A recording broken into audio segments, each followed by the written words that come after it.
తల్లి సమానురాలై మహేశ్వరం నియోజకవర్గాన్ని ఎంతో అభివృద్ధి పథంలో నడిపించిన అమ్మ సబితా ఇంద్రారెడ్డి గారికి, అదేవిధంగా వేదిక మీద ఉన్న పెద్దలందరికీ, అదేవిధంగా నా అభిమాన నాయకుడు, మనందరి అభిమాన నాయకుడు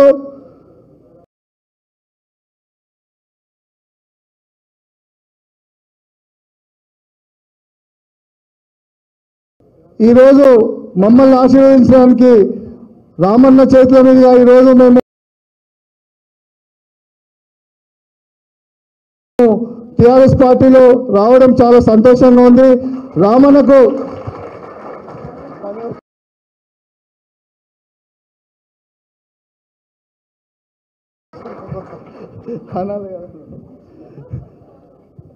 సంతోషంగా రామన్న గారికి ఒకసారి మనం అందరం చప్పట్లతో వెల్కమ్ చెప్పాలని చెప్పి కోరుతా ఉన్నా.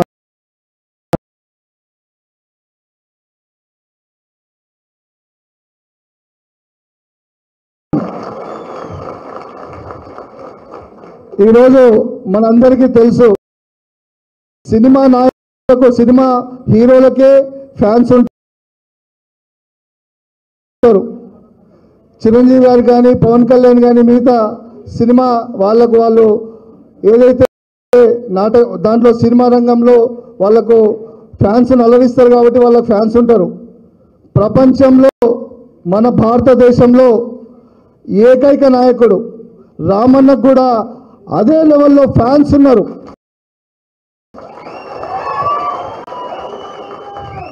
వాళ్ళందరూ కూడా స్టార్లు అయితే ఈరోజు మనము ఈ రోజు నుంచి మన రామన్నను కూడా పొలిటికల్ స్టార్ అని చెప్పి పిలుచుకోవాలని చెప్పి మీకు అందరికీ సందర్భంగా తెలియజేసుకుంటాం. కాబట్టి మనమందరం కూడా ఈరోజు మహేశ్వరం నియోజకవర్గం నుంచి, ఆర్మూర్ నియోజకవర్గం నుంచి విజయభారతిని దీవించడానికి వచ్చిన మీ అందరూ కూడా థ్యాంక్స్ చెప్తూ, ఈరోజు బీజేపీ కానీ ఇక్కడ రాష్ట్ర ప్రభుత్వం కానీ చేస్తున్న అన్యాయాలు, అక్రమాలు సహించలేకనే చాలామంది ఈరోజు బీజేపీ పార్టీ నుంచి కానీ, కాంగ్రెస్ పార్టీ నుంచి కానీ బీఆర్ఎస్లోకి వస్తున్నారు. ఎందుకంటే ఈ రాష్ట్రంలో గత 10 ఏళ్ల పాలనలో పెద్దసారి చేసిన అభివృద్ధి, పెద్దసారి చేసిన సంక్షేమమే తప్ప ఈ 2 ఏళ్ల పాలనలో ఈ రాష్ట్రంలో ఒక సంక్షేమ పథకం కూడా జరగలేదు. జరిగిందని చెప్పి మన ముఖ్యమంత్రి ఏదో చెప్తా ఉన్నాడు. అందుకే గట్టిగా మన రామన్న పోరాడుతున్నాడు. రామన్నకు మద్దతు ఇవ్వాలి, మనం రామన్నతో పోరాడాలి అని చెప్పి ఈరోజు విజయభారతి ఈరోజు ఈ పార్టీలోకి రావడం చాలా సంతోషంగా ఉంది. అందరం కూడా ఒకసారి మళ్ళీ రామన్నకు మద్దతు ఇచ్చి రామన్నతో పాటు మరొక ఉద్యమం చేసి కేసీఆర్ గారిని మళ్ళీ ముఖ్యమంత్రి చేసుకోవాల్సిందిగా మీ అందరినీ కోరుతున్నాను. తెలంగాణ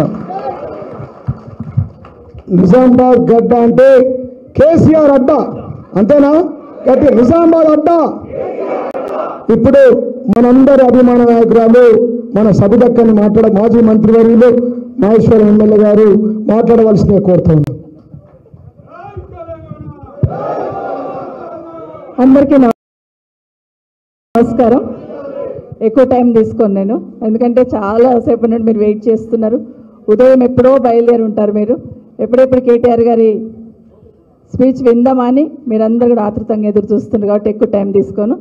ఈరోజు ఫోటో కూడా దిగాలంటే అందుకే తక్కువ మాట్లాడమని ముందే చెప్తున్నాడు. ఎట్లా కంట్రోల్ చేస్తాడు జీవన్ రెడ్డి గారు అనేది ఇప్పుడు చూసిన ఇప్పటిదాకా మిమ్మల్ని అట్లా ట్రాన్స్లోకి తీసుకెళ్తుండ అన్నట్టు. ఎస్ ఎస్ ఎస్ ఎస్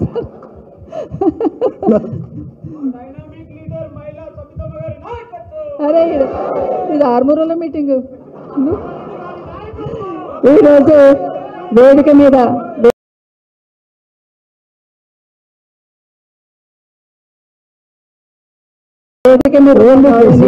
మన వర్కింగ్ ప్రెసిడెంట్ గారు కేటీ రామారావు గారికి,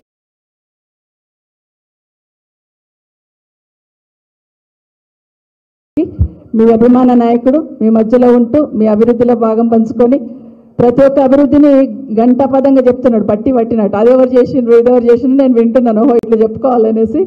సో ఈరోజు మీ నియోజకవర్గం అభివృద్ధిలో, ఉద్యమంలోనే కాదు అభివృద్ధిలో కూడా కేసీఆర్ గారి నాయకత్వంలో ఏ విధంగా చేశానని పూసగుచ్చినట్టు చెప్తున్న మా సోదరులు, మీ అభిమాన నాయకులు, మీ జిల్లా అధ్యక్షులు జీవన్ రెడ్డి గారికి, అదేవిధంగా వేదిక మీద ఉన్న గణేష్, ఎక్స్ శాసనసభ్యులు గణేష్ గారికి, వేదిక మీద ఉన్న రాజయ్య గారికి, గౌరవనీయులు, అదేవిధంగా వేదిక మీద ఉన్న పెద్దలందరికీ కూడా పేరు పేరున, అందరితో పాటు ఇక్కడికి వచ్చిన మా సోదరుమణులకు అందరికీ నమస్కారాలు. పత్రికా మీడియా సోదరులకు కూడా చాలా సంతోషం. విజయ ఎన్నికలప్పుడు చాలాసార్లు ఫోన్ చేశాను, వద్దమ్మా జీవన్ రెడ్డిని గెలిపించుకోవాలి, మనం కేసీఆర్ని మరొకసారి ముఖ్యమంత్రి చేసుకోవాలా, నువ్వు రాంగ్ స్టెప్ వేయొద్దంటే ఎట్లా ఉంటుంది. ఆ టైంలో కొంచెం అట్లా జోస్లో ఉంది. వెళ్ళిపోయిన తర్వాత ఈ ఇంటి విలువ అర్థమైంది, కేసీఆర్ విలువ, ఈ ఇంటి విలువ అర్థమైపోయి ఒక క్షణం అక్కడ ఉండలేనమ్మా అని ఒక 2-3 నెలల నుండి చెప్తా ఉంది. మన దగ్గరికి మళ్ళీ సొంత గుట్టుకు వచ్చినందుకు విజయ్కి అభినందనలు తెలియజేస్తా ఉన్నాను. విజయ్ పోయినా కూడా అరవింద్ని కేటీఆర్ గారికి చెప్పాలి తప్పకుండా. అరవింద్కి ఎంత ఒత్తిడి వచ్చినా, ఎన్ని సూటిమోటు మాటలు ఎవరు ఎన్ని అన్నా కూడా పార్టీ కోసం జెండా బట్టి పనిచేస్తున్నాడండి. సో అరవింద్ని కూడా అభినందిస్తున్నాను. చాలామంది నా నియోజకవర్గం నుండి కొంతమంది సోదరులు వచ్చినారు, మా సోదరులందరూ కూడా కింద కూర్చున్నారు, వారందరికీ కూడా మరి మన ముందున్న ఏ ఎన్నికైనా కూడా కేసీఆర్ గారు జెండా ఎగిరేటట్టు మనం అందరం కలిసి పనిచేసి, ఈరోజు మీరు ఇక్కడికి వచ్చారంటేనే ఇప్పుడు చెప్తా ఉన్నారు కదా, స్టార్ట్ అయింది ఇప్పుడు అంతం కాదు, ఇది ఆరంభం, ఇప్పుడు ఆరంభమైందని చెప్తా ఉన్నారు. సో ఈరోజు వస్తూ ఉంటే ముఖ్యమంత్రి గారి స్పీచ్ వినుకుంటూ వచ్చినాను నేను. ఇప్పుడు ఉస్మానియా యూనివర్సిటీ పోయిన తర్వాత మాట్లాడుకుంటూ వస్తున్నారు, మాట్లాడుతుంటే వింటూ ఉన్నాను. నేను అనుకుంటే ఏమన్నా అపరిచితుడిలాగా, అప్పుడప్పుడు కేటీఆర్ గారు అంటుంటాడు ఆయన అపరిచితుడిలాగా మాట్లాడతాడని. ఆయన స్పీచ్లోనే ఈరోజు మాట్లాడుతున్న దాంట్లోనే మొదట్లో ఒకటి మాట్లాడాడు, తర్వాత ఒకటి మాట్లాడాడు.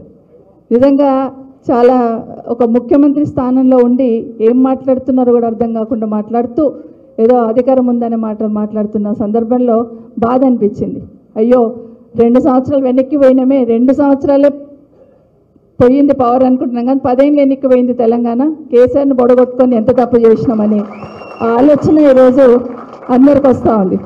ఈరోజు ఏదైతే ఉస్మానియా యూనివర్సిటీ పోయి ముఖ్యమంత్రి గారు రిబ్బన్ కట్ చేసి ఆ స్టోన్ ఏది వేసుకొని వచ్చున్నారు, నాకు ఏమర్థమైందంటే మొన్న మన చంద్రాయణగుట్టలో ఒక ఫ్లైఓవర్ ఇనాగ్రేషన్ చేసిండు, ఆడపోయి కూడా ఫౌండేషన్ వేసింది మొదలుపెట్టింది కేటీఆర్ గారు కేసీఆర్ గారి నాయకత్వంలో, అయితే ఇనాగ్రేషన్ చేసి ఆడ మళ్ళీ కేసీఆర్ని తిట్టేసి వచ్చాడు. ఎల్బీ నగర్ ఫ్లైఓవర్ దగ్గర పోయిండు, అక్కడ పోయి కూడా ఫ్లైఓవర్ కట్టింది ఎవరంటే కేసీఆర్ గారు కట్టారు, కేటీఆర్ గారు ఆలోచన, అక్కడ రిబ్బన్ కట్ చేసి మళ్ళీ కేసీఆర్ని కేటీఆర్ని తిట్టేసి వచ్చింది. నాకు ఏమర్థమవుతుందంటే మనం పూజలు చేసుకుంటుంటే ఏం చేస్తాం, వినాయకుడు పూజ చేస్తాం, కాబట్టి అది ఏ మీటింగ్ అర్థమవుతలేదు ఆయనకు. ఏ మీటింగ్ అయినా కానీ ముందు కేసీఆర్ని తిట్టాలి, అది లేకుండా పని జరగదు అనే లెవెల్లో ఏ కార్యక్రమం అయినా కూడా కేసీఆర్ని తిట్టుకుంటూనే పోతున్నారు తప్పిస్తే ఏం పని చేయాలని ఆలోచన రావట్లేదు. ఈరోజు 200 కోట్లు పెట్టి ఇనాగ్రేషన్ చేసిన బిల్డింగ్స్ అని చెప్పుకుంటున్నది కేసీఆర్ గారు వేసిందే కదా, కేసీఆర్ కట్టిందే కదా, అక్కడ పోయి కూడా మళ్ళీ కేసీఆర్ని కేటీఆర్ని తూలనాడడం చూస్తూ ఉన్నాం. ఒక్క మాట బాధ అనిపించింది నాకు, బలహీన వర్గాలు చదువుకోవడం కేసీఆర్కి ఇష్టం లేదట. బలహీన వర్గాలు చదువుకోవడం కేసీఆర్కి ఇష్టం లేకపోతే 1000 గురుకులాలు ఎందుకు పెట్టారు, 1500 జూనియర్ కాలేజీలు ఎందుకు పెట్టారు, ఒక పేదింటి ఆడబిడ్డలను చదివించడానికి ఇబ్బంది పడతారు, ఒక ఎస్సీ ఎస్టీ అమ్మాయిలనైతే అసలే చదివించారనే ఆలోచనతో ఎస్సీ ఎస్టీ అమ్మాయిలకి గురుకులాలలో డిగ్రీ కాలేజీలు పెట్టారు. దేశంలో ఎక్కడ లేదు, వెరిఫై చేసుకోండి, దేశంలో ఎక్కడ లేదు, ఓన్లీ అమ్మాయిలను చదివించారు. ముఖ్యంగా మా ముస్లిం మైనారిటీ సోదరుల దాంట్లో కూడా వాళ్ళు కూడా చదివించారు కదా అమ్మాయిలనేని, ప్రత్యేకంగా గురుకులాలను మైనారిటీ సోదరులకు పెట్టున్నారు, ఎస్టీ ఎస్సీ వాళ్ళకి పెట్టున్నారు. వాటన్నిటిని గురుకులాలు బాగా అందులో చదువుకున్న పిల్లలందరూ మంచి ఉన్నత స్థానాలకు చేరుకుంటున్న సందర్భంలో భోజనం పెట్టినకే దొరుకుతలేదు వీళ్ళకి, కనీసం భోజనం అన్న మంచిగా పెడతలేరు.